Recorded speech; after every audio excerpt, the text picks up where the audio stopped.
আসসালামু আলাইকুম, স্বাগতম যমুনা আপডেট সংবাদে। আমি মোহাম্মদ জাকারিয়া আজকের সব আন্তর্জাতিক খবর নিয়ে হাজির হয়েছি।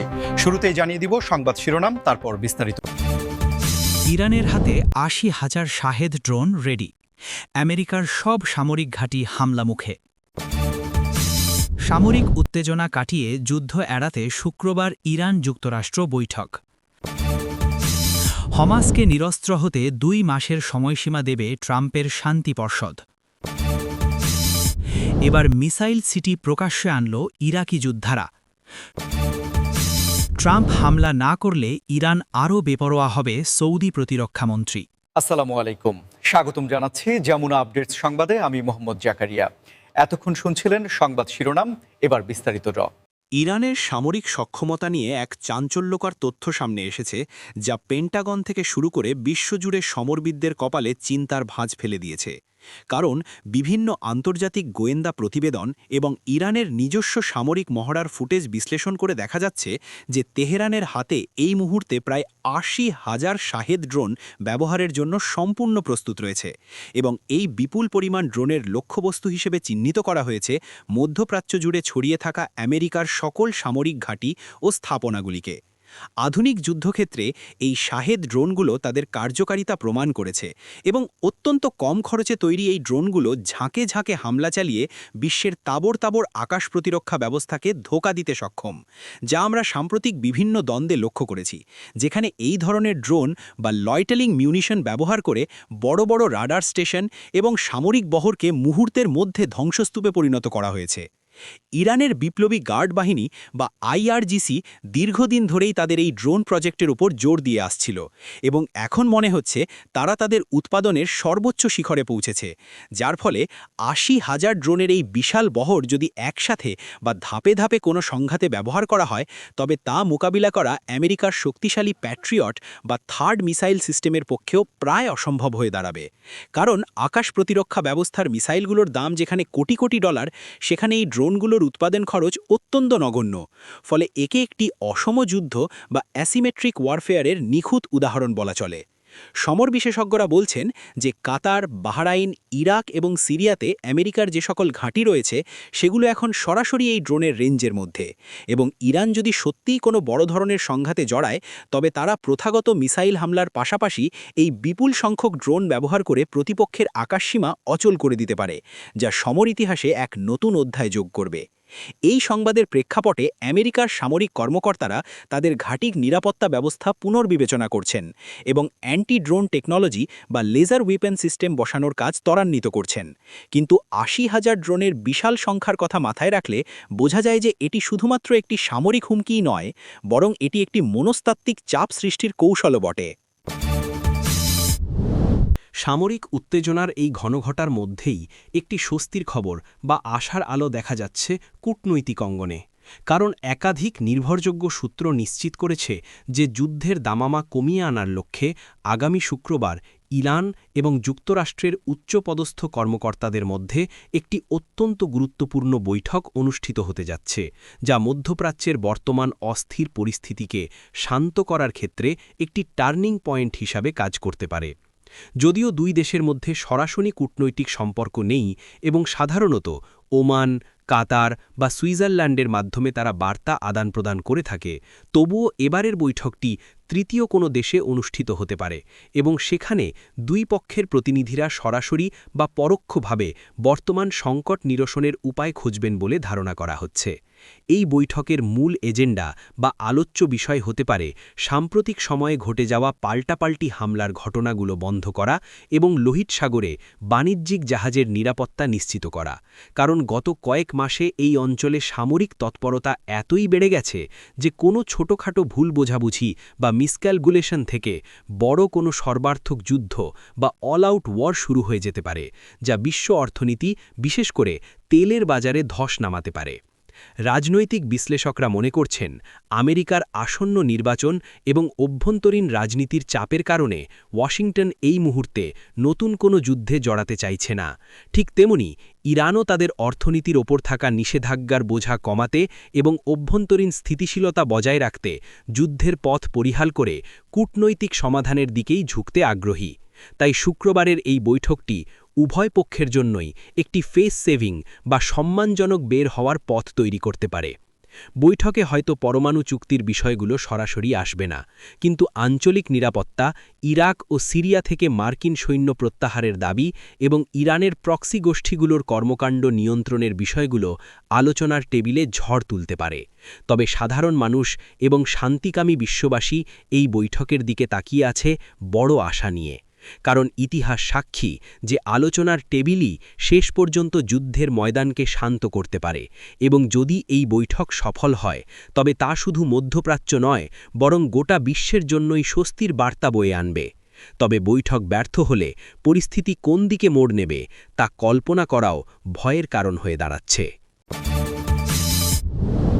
আমেরিকার রাজনীতিতে ক্ষমতার পালাবদলের সাথে সাথে মধ্যপ্রাচ্য নীতিতেও আমূল পরিবর্তনের আভাস পাওয়া যাচ্ছে, বিশেষ করে ডোনাল্ড ট্রাম্পের প্রস্তাবিত শান্তি পর্ষদ বা পিস কাউন্সিল গঠনের পরিকল্পনার মাধ্যমে, যেখানে শোনা যাচ্ছে যে এই নতুন পর্ষদ ফিলিস্তিনের স্বাধীনতাকামী সংগঠন হামাসকে পুরোপুরি নিরস্ত্র হওয়ার জন্য মাত্র 2 মাসের কঠোর সময়সীমা বা আল্টিমেটাম বেঁধে দিতে পারে। ট্রাম্প তার আগের মেয়াদেও মধ্যপ্রাচ্যে আব্রাহাম অ্যাকর্ডস সহ বেশ কিছু ভিন্নধর্মী পদক্ষেপ নিয়েছিলেন, এবং এবারও তার উপদেষ্টারা মনে করছেন যে দীর্ঘমেয়াদী শান্তি প্রক্রিয়ার জন্য হামাসের সামরিক সক্ষমতা শূন্যের কোঠায় নামিয়ে আনা জরুরি। আর সেই লক্ষ্যেই একটি সুনির্দিষ্ট সময়সীমা বা ডেডলাইন ঠিক করে দেওয়া হচ্ছে, যা না মানলে হয়তো কঠোর সামরিক বা অর্থনৈতিক পদক্ষেপের হুমকি দেওয়া হতে পারে। এই প্রস্তাবিত শান্তি পর্ষদ বা পিস কাউন্সিলে আরব বিশ্বের বন্ধুপ্রতিম দেশগুলোকেও অন্তর্ভুক্ত করার পরিকল্পনা রয়েছে, যাতে হামাসের ওপর কূটনৈতিক চাপ আরও জোরালো করা যায়, এবং বিনিময়ে হয়তো গাজার পুনর্গঠন বা অর্থনৈতিক সহায়তার বড় কোনো প্যাকেজ ঘোষণা করা হতে পারে, যা গাজর এবং লাঠি বা ক্যারেট অ্যান্ড স্টিক নীতিরই বহিঃপ্রকাশ। তবে বিশ্লেষকরা বলছেন যে হামাসের মতো একটি আদর্শিক এবং সামরিকভাবে সংগঠিত গোষ্ঠীকে মাত্র 2 মাসের মধ্যে নিরস্ত্র করা বাস্তবে কতটা সম্ভব তা নিয়ে যথেষ্ট সংশয় রয়েছে, কারণ তাদের মাটির নিচের টানেল নেটওয়ার্ক এবং স্থানীয় জনসমর্থন তাদের টিকে থাকার বড় শক্তি। আর তাছাড়া বলপূর্বক নিরস্ত্র করার চেষ্টা অতীতেও খুব একটা সফল হয়নি, বরং তা সংঘাতকে আরও উস্কে দিয়েছে। তবুও ট্রাম্প প্রশাসনের এই পরিকল্পনা যদি বাস্তবায়িত হয়, তবে তা ফিলিস্তিন ইসরায়েল সংঘাতের সমীকরণে বড় পরিবর্তন আনবে, কারণ হামাস যদি অস্ত্র সমর্পণ করে তবে ফিলিস্তিনি রাজনীতিতে এক নতুন মেরুকরণ তৈরি হবে, এবং যদি তারা এই প্রস্তাব প্রত্যাখ্যান করে তবে গাজায় হয়তো আরও বড় আকারের সামরিক অভিযানের পথ খুলে যাবে। আন্তর্জাতিক বিশ্লেষকরা এই উদ্যোগকে অত্যন্ত ঝুঁকিপূর্ণ বা হাই রিস্ক গ্যাম্বেল হিসাবে দেখছেন, কারণ এর ফলে মধ্যপ্রাচ্যের অন্যান্য সশস্ত্র গোষ্ঠীগুলো প্রতিক্রিয়া দেখাতে পারে এবং শান্তি প্রক্রিয়ার বদলে সংঘাত আরও ছড়িয়ে পড়তে পারে। তবুও একটি বিষয় পরিষ্কার যে ওয়াশিংটনের নতুন প্রশাসন পুরনো গতানুগতিক শান্তি আলোচনার বাইরে গিয়ে দ্রুত এবং দৃশ্যমান ফলাফল চাইছে, আর এই 2 মাসের সময়সীমা সেই আগ্রাসী নীতিরই ইঙ্গিত বহন করে। যুদ্ধের কৌশলে এক নতুন চমক জাগানিয়া অধ্যায় যুক্ত করেছে ইরাকি প্রতিরোধ যোদ্ধারা, যারা সম্প্রতি তাদের একটি বিশাল ভূগর্ভস্থ মিসাইল ঘাঁটি বা মিসাইল সিটির ফুটেজ প্রকাশ্যে এনে বিশ্বকে তাক লাগিয়ে দিয়েছে, যা মাটির গভীরে সুরক্ষিত এবং অত্যাধুনিক প্রযুক্তিতে সজ্জিত।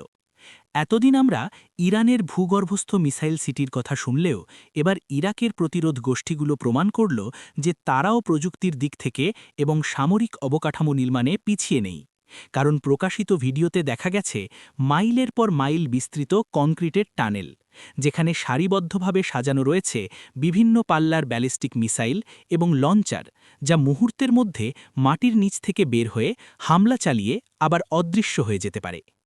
এই মিসাইল সিটি প্রকাশ্যে আনার মূল উদ্দেশ্য হল তাদের শত্রুপক্ষকে, বিশেষ করে আমেরিকা এবং ইসরায়েলকে একটি স্পষ্ট বার্তা দেওয়া যে আকাশপথে হামলা চালিয়ে তাদের সামরিক সক্ষমতা ধ্বংস করা সম্ভব নয়, কারণ মাটির এত গভীরে সাধারণ বা বাংকার ব্লাস্টার বোমাও সহজে পৌঁছতে পারবে না।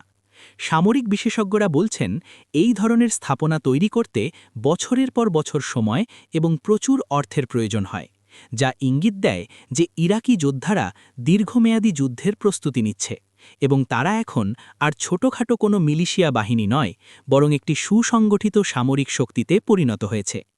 এই মিসাইল সিটির অবস্থান বা লোকেশন কঠোর গোপনীয়তার মধ্যে রাখা হয়েছে, তবে ধারণা করা হচ্ছে এটি ইরাকের মরুভূমি বা পার্বত্য অঞ্চলের কোথাও অবস্থিত, যেখানে প্রাকৃতিকভাবেই তারা সুরক্ষা পেয়ে থাকে। এই ঘটনা ইরাকের অভ্যন্তরীণ রাজনীতি এবং নিরাপত্তার ক্ষেত্রেও বড় প্রভাব ফেলবে, কারণ সরকারের নিয়ন্ত্রণের বাইরে এমন শক্তিশালী সমান্তরাল সামরিক কাঠামোর অস্তিত্ব প্রমাণ করে যে আঞ্চলিক শক্তিমত্তা প্রদর্শনে তারা কতটা বেপরোয়া।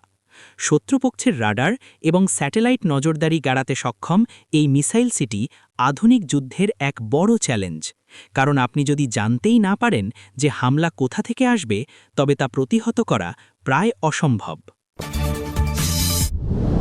সৌদি আরবের প্রতিরক্ষামন্ত্রীর একটি সাম্প্রতিক মন্তব্য নতুন করে আলোচনার ঝড় তুলেছে, যেখানে তিনি সতর্ক করে বলেছেন যে ডোনাল্ড ট্রাম্প বা আমেরিকার নতুন প্রশাসন যদি ইরানের বিরুদ্ধে কঠোর সামরিক পদক্ষেপ না নেয় বা হামলা না চালায়, তবে তেহরান ভবিষ্যতে আরও বেপরোয়া হয়ে উঠবে এবং আঞ্চলিক নিরাপত্তার জন্য বড় হুমকি হয়ে দাঁড়াবে।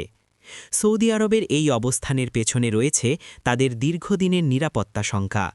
বিশেষ করে ইয়েমেনের হুথি বিদ্রোহীদের মাধ্যমে সৌদি আরবের তেল স্থাপনা এবং শহরগুলোতে বারবার হামলার ঘটনা রিয়াদকে এই সিদ্ধান্তে উপনীত করেছে যে শুধুমাত্র কূটনৈতিক চাপ বা অর্থনৈতিক নিষেধাজ্ঞা দিয়ে ইরানকে থামানো সম্ভব নয়, বরং তাদের পারমাণবিক এবং মিসাইল কর্মসূচাকে ধীর করতে হলে হার্ড পাওয়ার বা সামরিক শক্তির ব্যবহার জরুরি।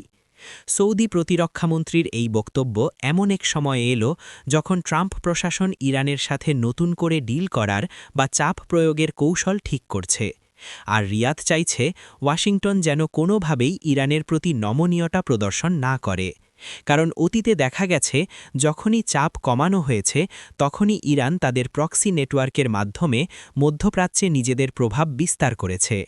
তবে সামরিক বিশ্লেষকরা বলছেন সৌদি আরবের এই চাওয়া বা আহ্বানের মধ্যে বড় ঝুঁকিও রয়েছে, কারণ আমেরিকার সরাসরি হামলায় যদি ইরান আক্রান্ত হয়, তবে পাল্টা হিসেবে ইরান প্রথমেই সৌদি আরবের তেল ক্ষেত্র এবং পারস্য উপসাগরের দেশগুলোর উপর হামলা চালাতে পারে, যা রিয়াদের জন্য হিতে বিপরীত হতে পারে।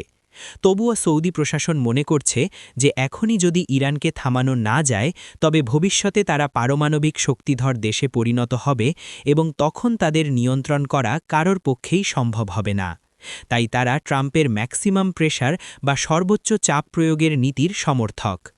এই বক্তব্য মধ্যপ্রাচ্যের দুই প্রধান শক্তি সৌদি আরব এবং ইরানের মধ্যে বিশ্বাসহীনতার ফাটলকে আরও চওড়া করবে এবং ভবিষ্যতের কূটনৈতিক সম্পর্কের পথকে আরও কঠিন করে তুলবে বলে ধারণা করা হচ্ছে।